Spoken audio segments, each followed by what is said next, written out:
పాఠశాలల్లో మధ్యాహ్న భోజన పథకానికి సంబంధించిన రికార్డుల నిర్వహణ పక్కాగా ఉండాలని జిల్లా కలెక్టర్ శ్రీమతి ఏ తమీం అన్సారియా స్పష్టం చేశారు. ఒంగోలు నగరంలోని పీవీఆర్ నగరపాలిక బాలికల ఉన్నత పాఠశాలను కలెక్టర్ ఆకస్మికంగా తనిఖీ చేశారు.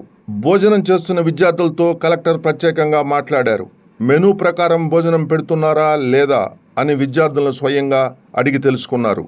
కలెక్టర్ కూడా భోజనం చేసి నాణ్యతను పరిశీలించారు. మెనూ చార్టును పబ్లిక్గా డిస్ప్లే చేయాలని కలెక్టర్ ఆదేశించారు. విద్యార్థులకు అందించడానికి ప్రభుత్వం సరఫరా చేస్తున్న కోడిగుడ్లు, వేరుశెనగ చిక్కీల రికార్డులను పరిశీలించారు. రికార్డుల నిర్వహణ సరిగా లేకపోవడంపై కలెక్టర్ తీవ్ర ఆగ్రహం వ్యక్తం చేశారు.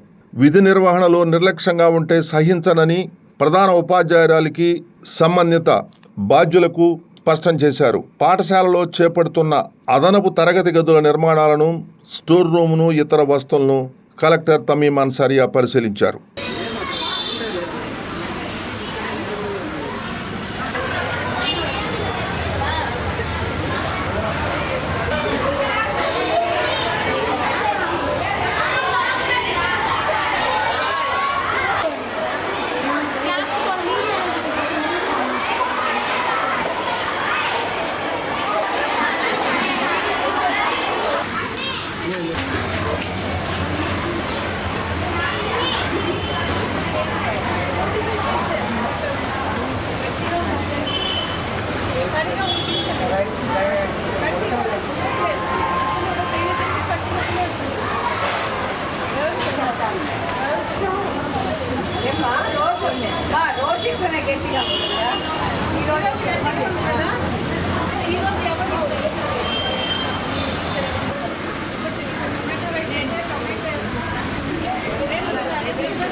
చూపించండి రాస్తారు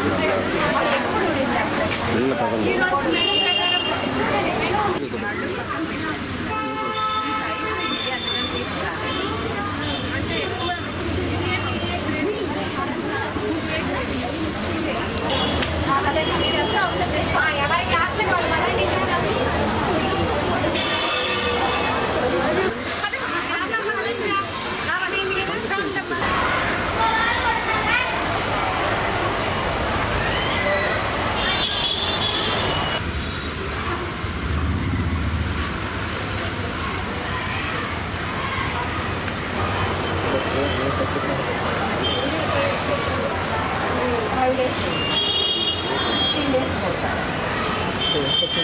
Report